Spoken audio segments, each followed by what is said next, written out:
It was my last time teaching kindergarten, and I'm so sad about it, but also excited for the future. It's so bittersweet as a parent watching your kids grow and get older.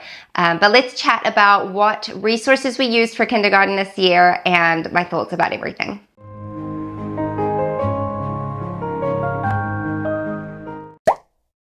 Hello and welcome to my channel. My name is Christine and I'm a homeschooling mom of 3 kids. They are 9, 8, and 6. And this year, my 6-year-old, she was 5 for most of the year, and it was her kindergarten year. And I would like to refer to this year as like the sampler year, because we kind of sampled a few different things and we picked things up and we put things down. And I really love the early years because there's a lot of grace allowed in that time. A lot of it can be play-based. A lot of it can be, you can make mistakes and it's not like ridiculously detrimental. And I feel like if you're a brand new homeschooling mom and you're starting with preschool and kindergarten, it's like ideal because you're both learning together. You kind of get a sense of how your child learns and what resources they jive with. And it's a good time. You don't have to take anything too seriously as long as like you have balance with everything. So this year with my little one, she learns a lot like her older brother. She has a lot of perfectionist tendencies, but she's the last born, and I really wanted to focus on having a year of just like snuggling on the couch and reading books together. And you know what it's like. It's your baby. You're sentimental about everything, and it's really hard to see them grow up and knowing that these are the last of so many things. And I really wanted to savor this year, and I wanted to not have things be a big battle, but at the same time leave room for character development and growth. And I'm a huge advocate of we can do hard things, whether we want to do the hard things all the time or not, we can do them, and sometimes they're necessary. So this year for us was very much about becoming accustomed to having like a daily expectation of doing some schoolwork. I didn't expect her to be at the table doing all of our group subjects together, although in the last month or so I did do that, just as kind of like a gentle transition into what this next year is going to be like for her. And yeah, she's done well. And a lot of this time, you can expose your kids to things and teach them things, but a lot of it is developmental and you just cannot rush that. So I like doing school from a young age. I'm not someone who's just like, just play and we won't do any formal academics till you're older. I don't think there's anything wrong with that, but that's not how it works in our home. I do like having some rhythm and some workbooks and stuff, and quite frankly, my kids all like that too.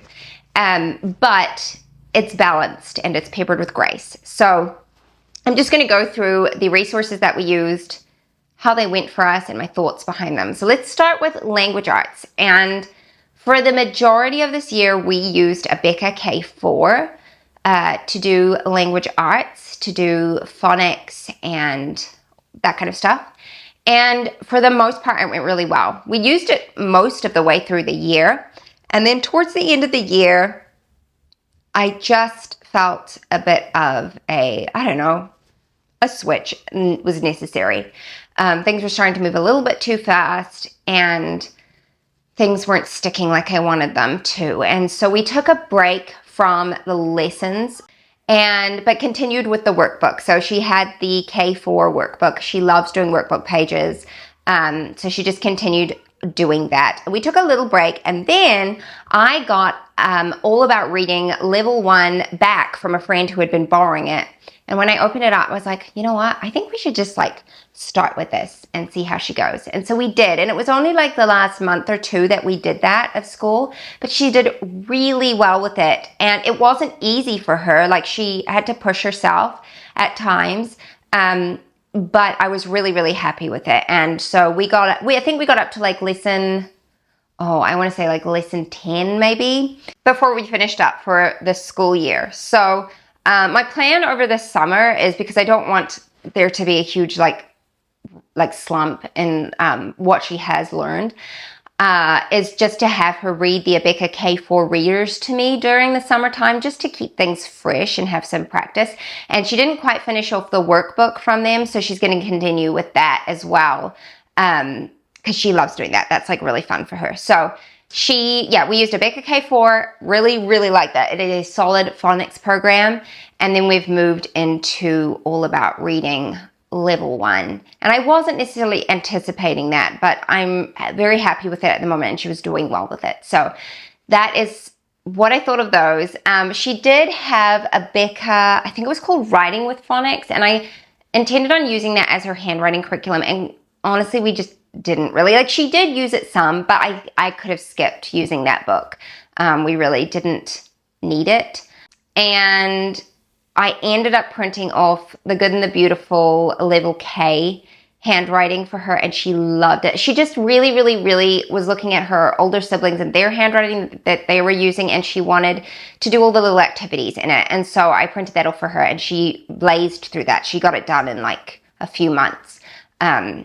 And did really well with that. I was really impressed. She's like my son. Like I said, she's she's a perfectionist, and he struggled with handwriting and she struggled with handwriting because they want it perfect the first time they do it. And so they don't even want to like try unless they can get it right.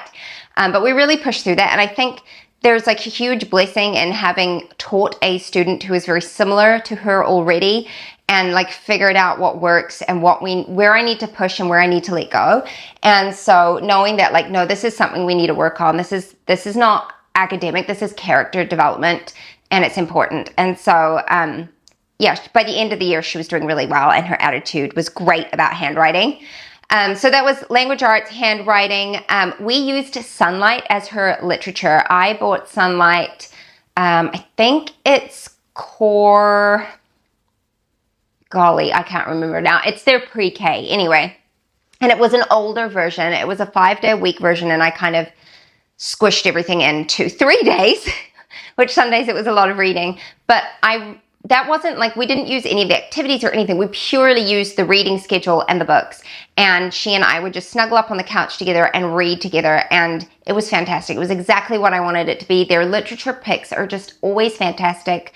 Uncle Wiggily was just a beautiful book that we read together. Millie Molly Mandy, so many good titles. And we had done their preschool the year before, and she loved that too. And one of my sisters is actually using the preschool with her son at the moment, and he's doing great with it too. So highly recommend Sunlight for their preschool, because everything's just literature based and beautiful and gentle, but also it's teaching them something. And I highly recommend it. So we loved that. And then finally, she also did math. And this is the subject that I struggled with what to do throughout the year. So we started with Math with Confidence, level K, or grade K, kindergarten, whatever. And she started okay with it, but she was not clicking on a lot of concepts. And so she wasn't enjoying it. So I had The Good and the Beautiful level K as well. I had the PDF for that. So I printed that out. We kind of did a bit of that, and she did enjoy that because of all the pretty pictures and everything. But again, we would come across these things where she just didn't have the number sense yet. And it wasn't something that I could like make her understand. Her brain just wasn't there yet. And so at some point in the year, maybe a little over halfway, I ended up stopping any kind of formal math with her because we weren't getting anywhere, and I knew it was developmental. I knew it wasn't something that I could teach. And so we just stopped. She had some like basic math in her Abeka K4 workbook that she would do, just like counting things. And then I noticed by the end of the year, I would like incidentally hear something or whatever, and I'd be like, okay, she knows those numbers now. Like she was recognizing 12. She was recognizing 7. She could like look and say, oh, that's number 3 without having to count up to 3. And so I was like, okay, she's going to be ready for this next year. And I'm just really glad that I just stopped it because there was no point in carrying on. She just wasn't understanding the concepts. So none of the curriculums were bad at all. They're all fantastic curriculums. She just was not ready for them. And that's fine. So I think that part of that just comes from experience and understanding, having homeschooled a couple of students already and gone through things and understanding that you have to take breaks. And knowing when things are, like I said, developmental versus just lacking understanding of a concept, or like perhaps a curriculum isn't meeting their needs correctly. And I just knew for her that it wasn't a curriculum thing. It was just age and development. And if we just waited, she would get there. So she's going to do fantastic next year. I already know that. And it was a good year for her because she's a baby of the family. So I tend to be a little bit more flexible with things, which I shouldn't be. I should, but it's life and it's reality. And so it was a good year for her to understand, discipline in the sense of not like punishment, but of like we get up and we do this each day, and, we stay disciplined about doing it regardless of whether we feel like doing it or not, because it's important and we prioritize these things. And that sounds very like formal and harsh, and it wasn't like that at all. But you know what I mean? It's just exposure to rhythm, routine, and expectations. And it was a really good year for that. So I've been very happy with everything we used. I don't have any regrets from the year. I feel like we really did well with it. She also did art class this year with her sister. I forgot to mention that in her sister's video. And they both did so well with that. It is a local lady who has been teaching for, I think, 15 years, she said. And she's got loads of students. And the girls got so much out of her classes. It was really, really fantastic. So that was her extracurricular that she did this year. And it was a great option. She had done ballet previous to that. And we had fun with ballet, but there was a lot more of a time commitment. And art has just been great because I can drop them off for an hour and a half, and I don't have to do any of the like cleanup or anything. And then at the end of the year, they were able to present all of the art that they had completed throughout the year. They did like a big art show, and it was fantastic. So yeah, a good year for her, and I'm excited for first grade. But also she just seems way too little to be doing first grade. Like, why is it that your eldest child always seems like way older than they actually are, and your youngest child, you just baby forever? I don't know. It's just, like, there must be science behind it, I'm sure.